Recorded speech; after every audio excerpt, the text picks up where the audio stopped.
बाहेर धुवाधार पाऊस पडत असताना गरमागरम भजी खाण्यातलं सुखच काही वेगळं आहे। एका हातात गरमागरम भजीची प्लेट आणि दुसऱ्या हातात वाफळता चहा, म्हणजे एकच नंबर कॉम्बिनेशन। भजी म्हटल्यावर कांदा भजी, बटाटा भजी, फार तर पालक भजी आणि मूगडाळीची भजी। मूगडाळीची भजी पचायला देखील हलकी असतात। ही मूगडाळीची भजी बनवण्यासाठी इथे मी अजिबात सोड्याचा वापर केलेला नाही। अजिबात सोड्याचा वापर न करता एकदम टम्म फुगणारी आणि कुरकुरीत ही भजी मी बनवलेली आहेत। ही भजी सोड्याचा वापर न करता एकदम टम्म फुगणारी आणि कुरकुरीत होण्यासाठी मी एक खास ट्रिक सांगितलेली आहे। त्यासाठी हा व्हिडिओ शेवटपर्यंत नक्की पहा। तर नमस्कार मंडळी, मी दीपा, किचन विथ दीपामध्ये तुम्हा सर्वांचं पुन्हा एकदा मनापासून खूप खूप स्वागत। ही मुगाची भजी करायची म्हणजे मूग किंवा मुगाची डाळ भिजत घालावी लागते। एरवी आपण ही भजी करण्यासाठी जर मुगाची डाळ भिजत घालायला विसरलो, पण तुम्हाला ही भजी खाण्याची खूपच जास्त इच्छा झालेली असेल, तर अशा वेळी तुम्ही डाळ भिजवली नसेल तरीही तुम्ही गरमागरम भजी खाण्याचा आनंद घेऊ शकता। तर एक वाटी बिना साल्टेची ही मुगाची डाळ मी 10 मिनिटं अगोदरच कोमट पाण्यात भिजत घातलेली होती। आणि जर तुम्हाला घाई असेल आणि जर तुम्हाला मुगाची भजी खाण्याची इच्छा झाली असेल किंवा तुम्ही जर मुगाची डाळ भिजत घालायला विसरला असाल, तर तुम्ही कोमट पाण्यात फक्त 10 मिनिटांसाठी ही डाळ भिजत घालू शकता। 10 मिनिटांमध्ये एकदम परफेक्ट अशी ही मूग डाळ भिजली जाते। डाळ तुम्ही पाहिली असेल, मी नखाने दाबले तरी तिचे तुकडे होत आहेत। अवघ्या 10 मिनिटात मी ही कोमट पाण्यात भिजत घातलेली आहे। एकदम परफेक्ट अशी ही डाळ भिजलेली आहे। आता ही डाळ मी 2 ते 3 पाण्याने स्वच्छ धुवून घेतलेली आहे आणि हिचं पाणी पूर्णपणे निथळून घेतलेलं आहे। ही डाळ वाटून घेण्याच्या अगोदर एखाद्या चाळणीमध्ये ही डाळ टाकायची, जेणेकरून काय होतं, या डाळीतलं पाणी पूर्णपणे निथळून जातं। मूग डाळीचं वाटण करताना या डाळीचं पाणी पूर्णपणे काढून घ्यायचं, यामध्ये अजिबात पाणी राहू द्यायचं नाही। पण वाटण करताना थोडंसं वेगळं पाणी घेतलं तरीही चालेल। तर ही डाळ या चाळणीमध्ये 5 मिनिटांसाठी मी पाणी निथळण्यासाठी ठेवणार आहे। तोपर्यंत आपण इकडे थोडंसं वाटण तयार करून घेऊयात। हे वाटण करण्यासाठी इथे मी छोटं मिक्सरचं भांडं घेतलेलं आहे आणि त्यामध्ये 9 ते 10 लसणाच्या पाकळ्या घेतलेल्या आहेत। सोबतच 9 ते 10 हिरव्या मिरच्या घेतलेल्या आहेत। आता इथे तुम्ही हिरव्या मिरच्या कट देखील करून टाकू शकता आणि 1 इंच आल्याचा तुकडा घेतलेला आहे। हे सर्व जिन्नस मिक्सरला थोडेसे जाडसर होईपर्यंत वाटून घ्यायचे आहेत। तर मिरचीचं आणि लसणाचं इथे मी वाटण तयार करून घेतलेलं आहे। आता हे एका प्लेटमध्ये मी काढून घेते। तुम्ही पाहू शकता हे याचं वाटण मी थोडंसं जाडसरच ठेवलेलं आहे। आता पुन्हा त्याच भांड्यामध्ये 1 चमचा म्हणजे पोहे खायच्या चमच्याने 1 चमचा जिरे घेतलेले आहेत आणि सारख्या चमच्याने 1.5 चमचा इथे मी धणे घेतलेले आहेत। आता या जिऱ्याचं आणि धण्याचं देखील थोडंसं जाडसर असं वाटण तयार करून घ्यायचं आहे। आता धणे आणि जिरे देखील मी मिक्सरला फिरून घेतले आहे आणि तुम्ही पाहू शकता याचं सुद्धा मी जाडसर असं वाटण तयार करून घेतलेलं आहे। आता हे वाटण करेपर्यंत डाळीतलं पाणी पूर्णपणे निथळलेलं आहे। आता ही डाळ या मिक्सरच्या भांड्यामध्ये ट्रान्सफर करून थोड्याशा प्रमाणात पाणी टाकून या डाळीचं थोडंसं जाडसर म्हणजेच रवाळ असं वाटण करून घ्यायचं आहे। म्हणजे डाळ एकदम जास्त बारीक देखील मिक्सरला फिरून घ्यायची नाही आणि जास्त याचं मिश्रण पातळ देखील तयार करून घ्यायचं नाही। थोडंसं जाडसर म्हणजे रवाळ असं याचं वाटण ठेवायचं आहे। ते मी छोटं मिक्सरचं भांडं वापरलेलं आहे, त्यामुळे ही डाळ मी 2 टप्प्यात वाटून घेणार आहे। ही सर्व डाळ मिक्सरला फिरून घेतल्यानंतर या डाळीचं मिश्रण एका बाउलमध्ये मी काढून घेतलेलं आहे आणि नंतर यामध्ये चवीपुरतं मीठ टाकायचं आहे।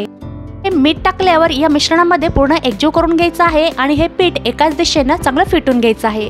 आपण जसं मेदूवड्यासाठी पीठ फेटून घेतो त्याच पद्धतीनं हे डाळीचं मिश्रण फेटून घ्यायचं। असं केल्यानं काय होतं, भजी तेलामध्ये टाकताच टम्म अशी फुगतात आणि कुरकुरीत होतात। डाळीचं मिश्रण साधारण 5 मिनिटांसाठी एकाच दिशेनं चांगलं फेटून घ्यायचं, जेणेकरून काय होतं, या मिश्रणामध्ये हवा भरली जाते आणि भजी टम्म फुगण्यास मदत होते। या भजीमध्ये मी अजिबात सोड्याचा वापर करणार नाही किंवा बेकिंग सोड्याचा देखील यामध्ये वापर करणार नाही। तर यामध्ये सोड्याचा वापर न करता या भजींचा फायनल रिझल्ट तर शेवटी दिसेलच। एक ट्रिक आहे सोडा न वापरता भजी टम्म आणि कुरकुरीत होण्यासाठी। डाळीचं मिश्रण साधारण 5 मिनिटांसाठी एकाच दिशेनं चांगलं फेटून घ्यायचं। 5 मिनिटांसाठी हे डाळीचं मिश्रण मी एकाच दिशेनं चांगलं फेटून घेतलेलं आहे। आता एका वाटीमध्ये मी पाणी घेतलेलं आहे। आता हे डाळीचं मिश्रण या वाटीमध्ये टाकून पाहायचं, पीठ वरती तरंगलेलं आहे। इथपर्यंतच आपल्याला हे पीठ चांगलं फेटून घ्यायचं आहे आणि चांगलं पीठ फेटून घेतल्यानंतर आपण जे मिरचीचं आणि धने जिरेचं वाटण तयार करून घेतलेलं होतं ते सर्व वाटण या डाळीच्या मिश्रणामध्ये टाकून द्यायचं। आता हे देखील यामध्ये चांगलं मिक्स करून घ्यायचं आणि पुन्हा 2 ते 3 मिनिटांसाठी हे मिश्रण एकाच दिशेनं चांगलं फेटून घ्यायचं। हे सर्व मिश्रण फेटून घेतल्यानंतर तुम्ही पाहू शकता हे मिश्रण हलकंसं फुगलेलं आहे। आता भजी बनवण्यासाठी आपलं हे मिश्रण तयार झालेलं आहे। आता याच्यापेक्षा जास्त हे मिश्रण जास्त वेळ फेटून घ्यायचं नाही। तर चला आता लगेचच भजी तळून घेऊयात।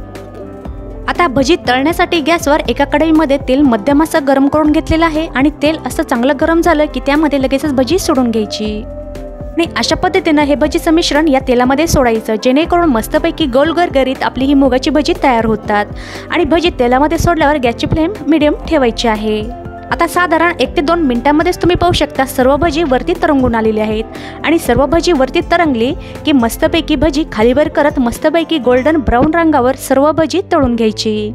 तुम्ही पाहिलंच आहे, यामध्ये आपण अजिबात सोड्याचा वापर केलेला नाही। ही भजी तेलामध्ये सोडताच तुम्ही पाहू शकता 1 ते 2 मिनिटात टम्म फुगून ही वरती आलेली आहेत, म्हणजेच तेलावरती तरंगलेली आहेत।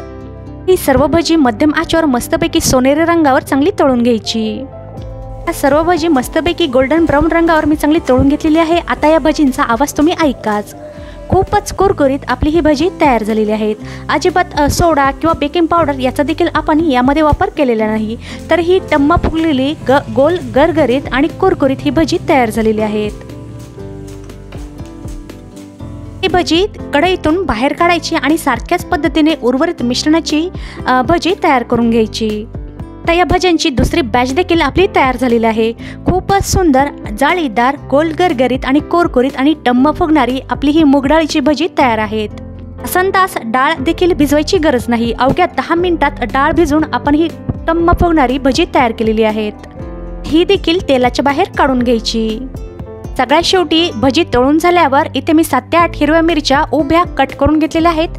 आता या मिरच्या देखील तेलामध्ये मस्त अशा तळून घ्यायच्या। आता या भजींसोबत या कुरकुरीत मिरच्या खाण्याची मज्जाच काही वेगळी आहे।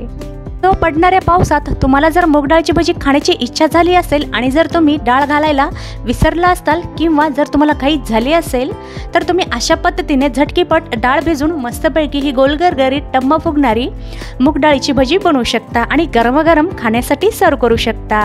ही भजी तुम्ही पाहू शकता अजिबात तेलकट झालेली नाहीत आणि अजिबात आतमध्ये कच्ची राहिलेली नाहीत। तर आजचा हा माझा व्हिडिओ तुम्हाला आवडला असेल तर व्हिडिओला लाईक आणि जास्तीत जास्त शेअर करा आणि तुम्ही माझ्या चॅनलवर नवीन असाल तर सबस्क्राईब करायला विसरू नका। सोबतच बाजूला असलेलं बेल आयकॉन देखील प्रेस करा, जेणेकरून माझ्या येणाऱ्या नवीन रेसिपी व्हिडिओचं नोटिफिकेशन तुम्हाला भेटेल। तर भेटूया पुन्हा एकदा तुमच्या आवडत्या छानशा रेसिपी सोबत।